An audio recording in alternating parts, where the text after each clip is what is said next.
everybody. Chris, it's great to see you back. Thank you. Obviously, tonight it was a bit of a reveal for you being back. Thank you. How are you feeling? I'm beat up, but I mean, I'm ready to wrestle again. You know, this isn't ballet, despite our good dancing abilities. But you know, it's time for me to get back in the ring. These guys have carried the load, and as a result, they're world tag team champions, and they deserve it. But I don't want to be on the sidelines anymore. I can't wait. You know, I'm basically coming in against doctor's orders, but I'm ready to wrestle, and I'm ready to wrestle Pentagon, and that's my goal. I'm gonna get vengeance. I'm gonna get my revenge.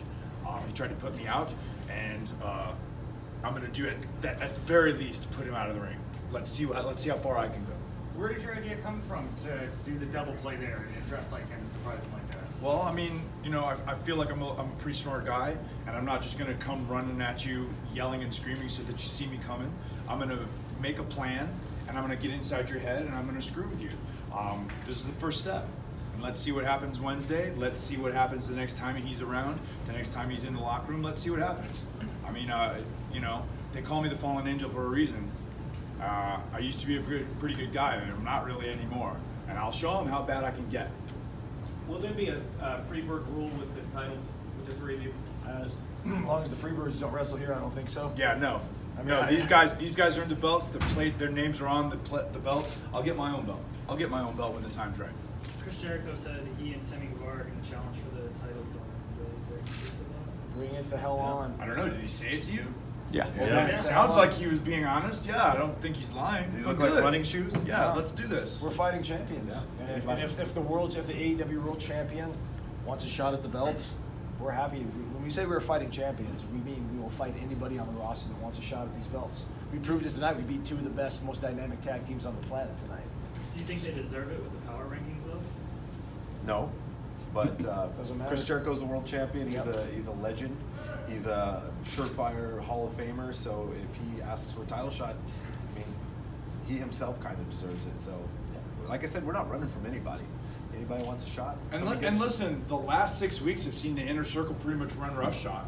So I mean, why wouldn't you give them an opportunity? Let's be the first guys that knock their dicks in the dirt. Yeah. I'm fine with that. I know they can do it.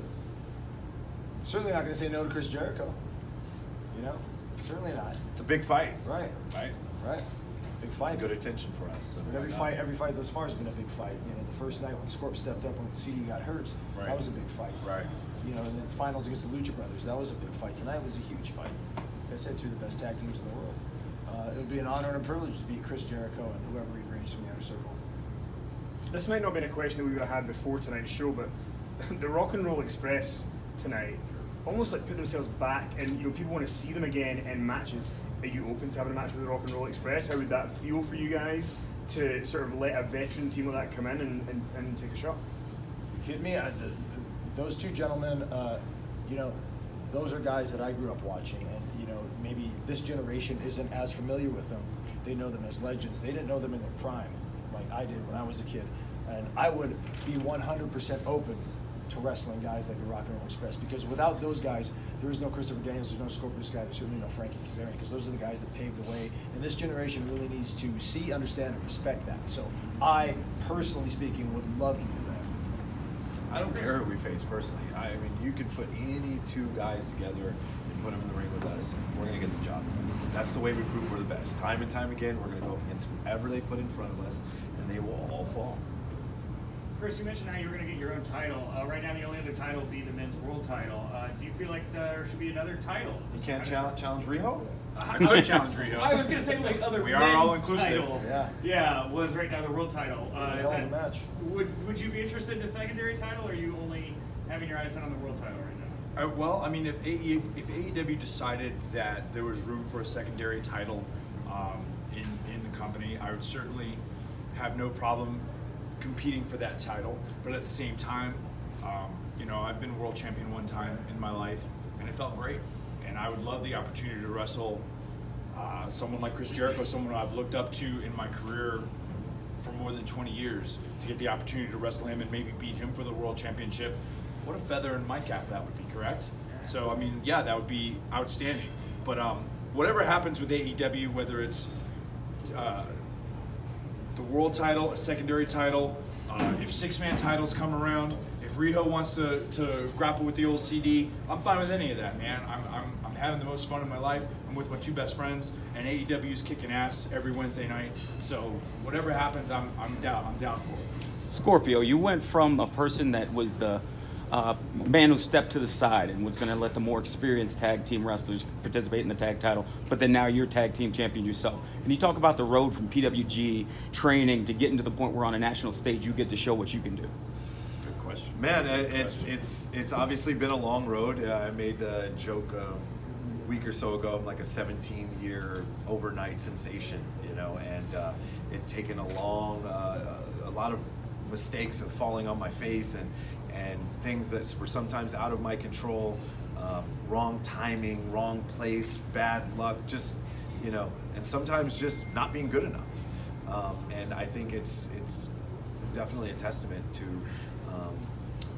not giving up in your will. And I always talk about it, you know, they talk about the light at the end of the tunnel, you know, this figurative light that's out there, and it's easy to keep walking through that tunnel when you see the light, when you know there's a light there. What's hard is continuing to walk through that tunnel and not knowing if you're ever going to see that light, and having people tell you there's no light out there for you, and then you keep walking, you say thank you, I'm going to keep going.